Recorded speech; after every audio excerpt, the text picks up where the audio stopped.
Sarah Hobson with the Rhinebeck School of Music, and in this lesson we're going to talk about diatonic triad substitution over dominant 7 chords in the blues. Alright, so I'm just going to play a little bit, and then I'm going to talk about the concept and how it works. Alright, here we go.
If you play the blues, a lot of times what you're playing over are dominant 7 chords, right? And all a dominant 7 chord is a major chord with a minor 7th in it, right? So it's just a little bit more colorful than a major chord. Yet somehow that minor pentatonic scale works over top of it, and that's another topic. But we're going to talk about chord subs today and how to get more colorful with your chords. So tip number 1, you don't always have to play the full bar chord. You can break up your bar chords into little smaller chord partials, as my teacher Ron Estes says from New Orleans. He called them chord partials. Alright, so you got your full bar chord, but if I only play the bottom 4 strings, I get this really nice voicing, and what a lot of players do is they'll go to the minor 3rd and hammer on to the major 3rd, right? So you get these easier to grab, easier to make chord melody, easier to make chord movement type chords, right? Where these are kind of like, they're a little harder to do chord movement with. So you've got this one, you can also break it into these 3 notes, and you can also do a little shelf voicing like jazz players do. And those are really helpful later when you get into chord melody, right? So you can do the same thing with the C7. You can break it up into different voicings, and the D7, smaller little chords. Not so much these blocky bar chords. So that's tip number 1. And tip number 2 is G7 is the 5 chord for the key of C major, right? So if you know anything about chords in the key of C major, they just follow the C major scale, C, D, E, F, G, A, B, C. Your 1 chord's always major, so you have a C major triad. 2 chord is minor, so you have D minor triad. Your 3 chord is minor, so you have an E minor triad. Your 4 chord is major, so you have an F major triad. Your 5 chord is G major, so you have a G major triad, A minor, B diminished. And those are all the chords in the key of C.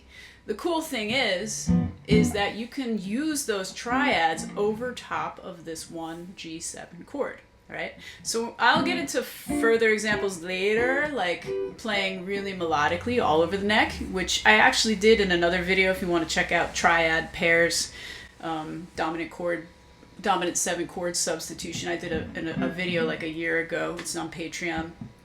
You can look up triad pairs.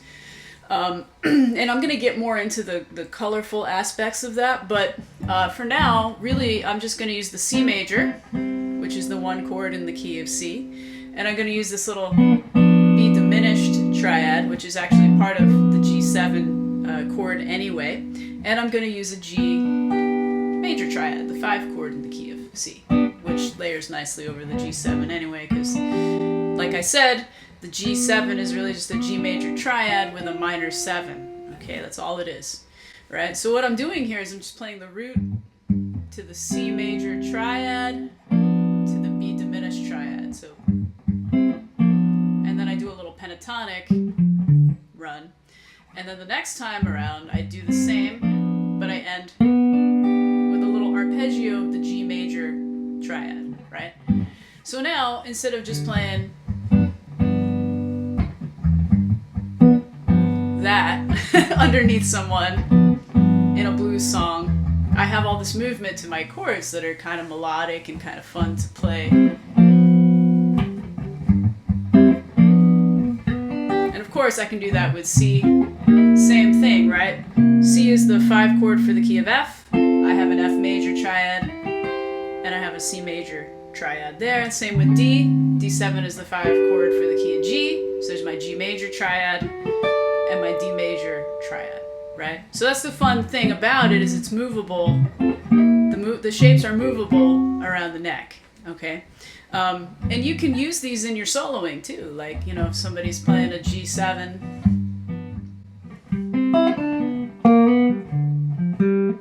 like you have your G pentatonic scale here, right? But you can also play a G major triad.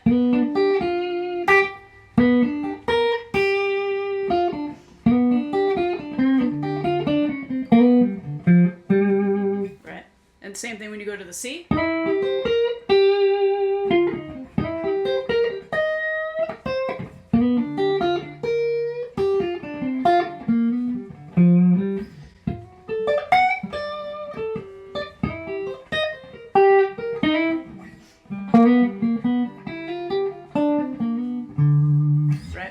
So those become really helpful too, right? These same triads, C major, G major, B diminished.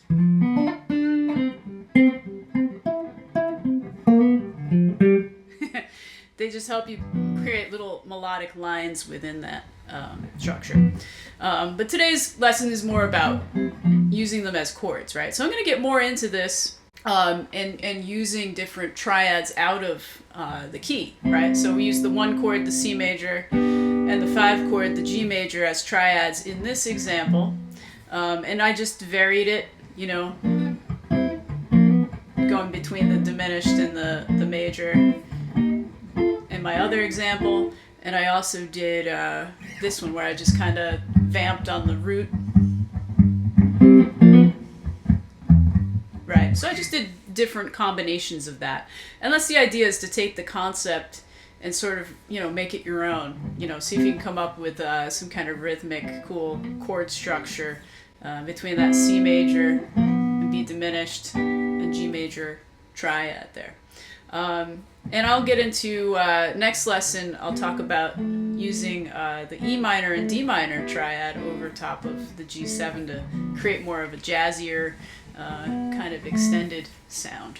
All right, hopefully that was helpful. If you haven't already, visit www.rhinebeckschoolofmusic.com. Subscribe to the channel, become a patron, patreon.com/Rhinebeck School of Music. See you at the next one.